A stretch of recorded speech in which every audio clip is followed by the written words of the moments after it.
kedatangan dua bintang tamu spesial. Aslinya 4 orang, tapi 2 di antara ini. Bukan perlu lagi, langsung saja kita tanya. Jadi sini saya bersama siapa? Selamat malam sebelumnya. Perkenalkan, nama saya Bima.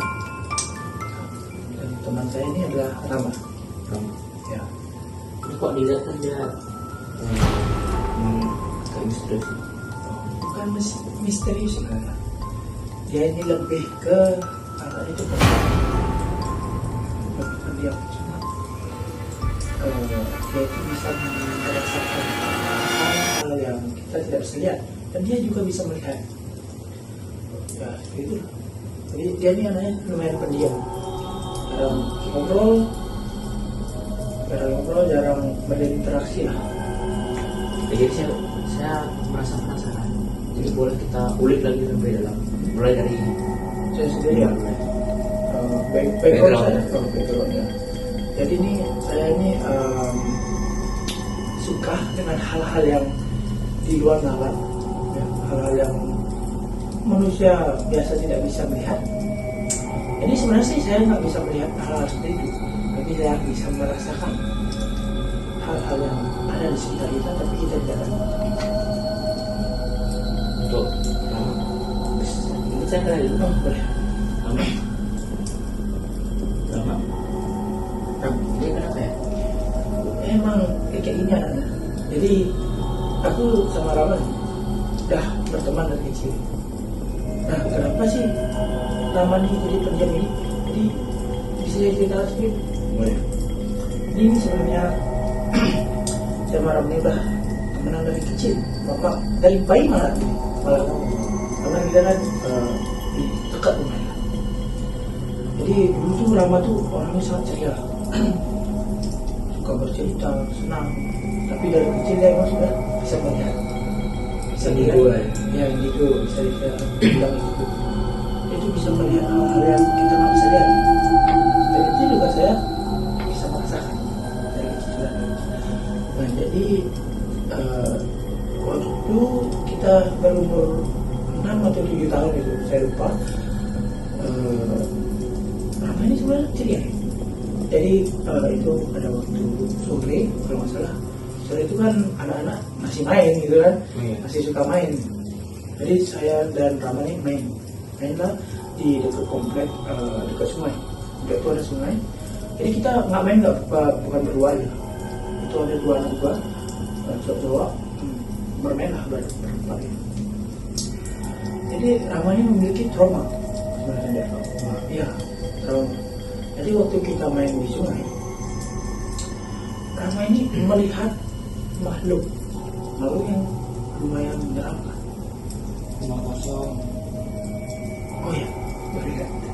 Di sungai itu ada satu rumah kosong yang lumayan besar. Nah, karena penasaran kita, jadi kita bukan penasaran kita sih. Kita tuh main kita umpet ke sana. Ya, itu kalau kita dulu. Di antara rumah itu, Di antara kan di sungai itu ada pohon besar.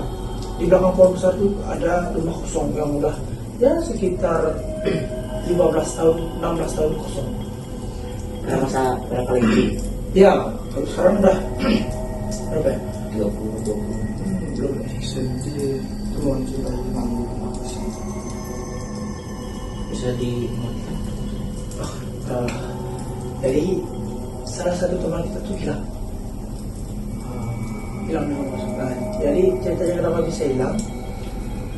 Kita memang nggak tahu, tapi ada satu namanya teman saya. Itu dia kayak jaga itu loh, berarti kan yang kita berjaga. Nah, kalau Rama nih sama temannya itu, dia tuh sembunyi di rumah kosong itu. Dan sebenarnya itu udah dilarang sama orang-orang tua yang di sana. Orang-orang tua di komplek gue, sama orang tua gue juga bilang jangan main ke rumah kosong itu, bahaya. Terus kita bilang kan nakalnya anak kecil gitu kan, sembunyilah dia di sana.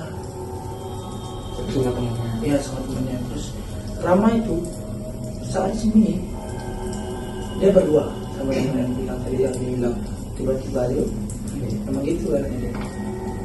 Terus kenapa dia bawa boneka? Tahu nggak? Nggak boleh. Saya bisa sedikit ya tentang boneka ini. Ya kalau dia emang bisa ngomong. Jadi Oke. Menarik sekali. jadi mau ceritakan tadi ya kan, saya menemukan boneka ini di ruang kosong.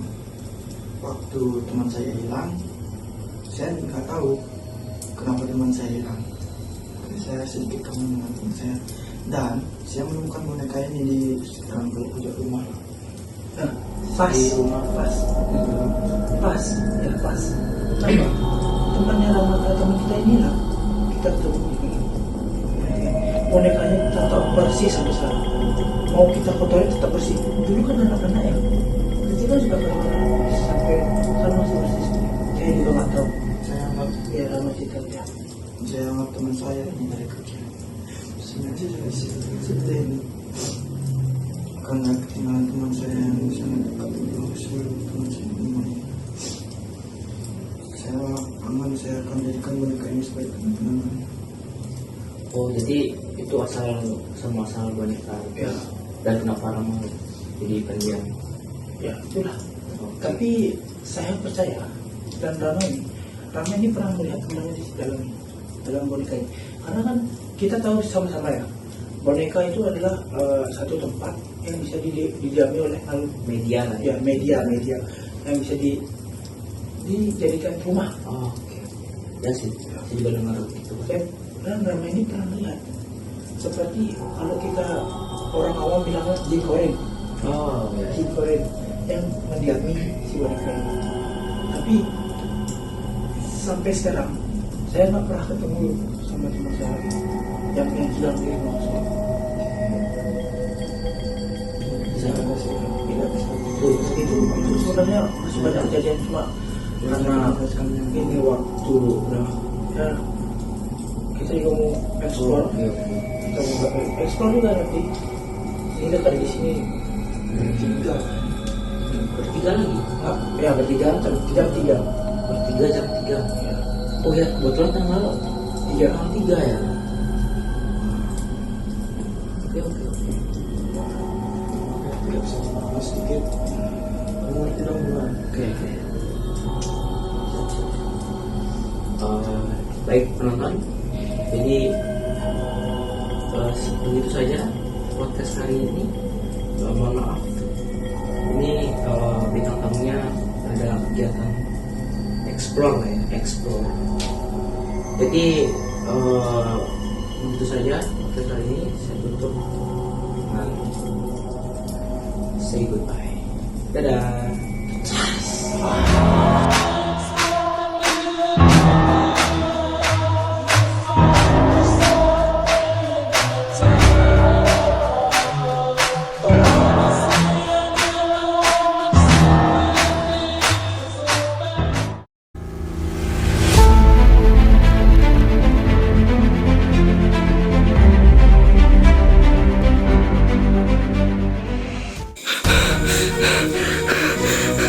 Mohon maaf teman-teman, saya tidak bisa datang ke podcast karena saya diculik oleh makhluk halus dan saya baru ditemukan.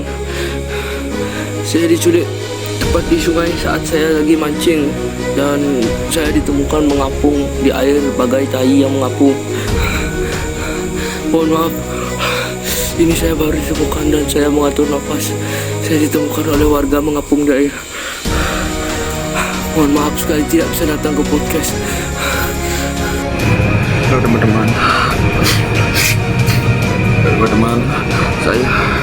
saya mohon maaf, saya tidak bisa datang ke podcast karena saya mengalami tragedi yang baru saja menimpa saya. Waktu itu saya sedang berjalan untuk pergi ke warung Madura buat beli beras buat saya makan, tapi nasib saya sia. Saya diculik oleh sekelompok kartel yang menangkap saya. Jumlahnya 10 orang. Mereka membawa saya ke rumah kosong. Saya mengalami siksaan di sana. Tapi untungnya saya ditemukan oleh Saya ditemukan oleh sekelompok polisi Satpol PP yang sedang bertugas di pinggiran hutan. Saya ditemukan dalam keadaan pingsan 2 hari yang lalu. Tapi saya bersyukur kondisi saya baik-baik saja. Mungkin saya harus berhati-hati. Saya minta maaf teman-teman, saya tidak bisa ikut podcast teman-teman dalam beberapa podcast. Saya mengalami trauma berat. Saya mengalami luka di bagian tangan sama